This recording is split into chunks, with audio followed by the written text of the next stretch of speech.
আমি 1 বছর 2 বছর নয়, 10 বছর বিশ্বনবীর খাদেম ছিলাম। আওয়াজ করে বলেন তো কয় বছর? একদিনের জন্য আমার কোনো কাজে বিরক্ত হয়, ইস, আরে বিরক্ত হয়, আমরা এগুলো বলি না?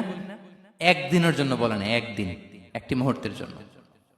এই 10 বছরে একটিবারও প্যারা নবীজি বলেন নাই, আনাস এটা কেন করলে? একবারের জন্য বলে নাই, আনাস এটা করলে না কেন? একবারের জন্য তিনি বলেন।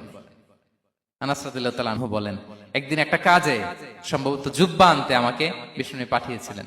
আমি ছোট মানুষ, জুব্বা আনতে যে ভুলে আমি মদিনার বাচ্চাদের খেলা দেখতে আরম্ভ করলাম। বাচ্চারা রাস্তায় খেলাধুলা করে না?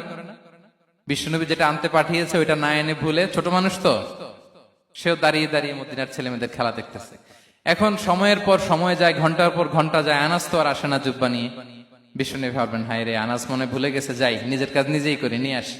বিষ্ণুনবী বেরোলেন, বেরোই দেখে ওই তো আনাস, আমার আনাস বাচ্চাদের সাথে খেলা দেখতেছে। আমরা হইলে কি করতাম? আমরা হইলে কি? মাইর, ওই যে ডাইরেক্ট মাইর।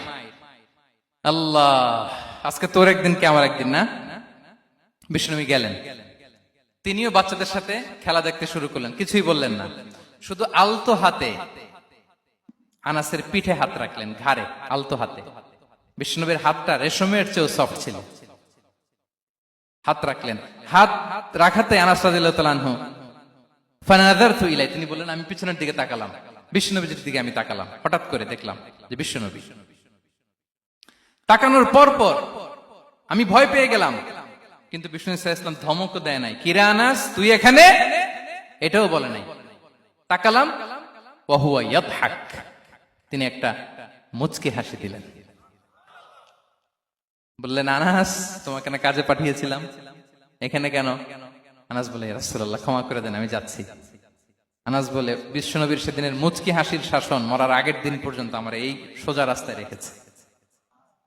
ভাইরা আমার, শাসন করতে জানলে পিট্টি দেয়া লাগে না, ধমক দেয়া লাগে না, মার দেয়া লাগে না। শাসন করতে জানলে একটা মুচকি হাসি দিয়ে শাসন করা যায়।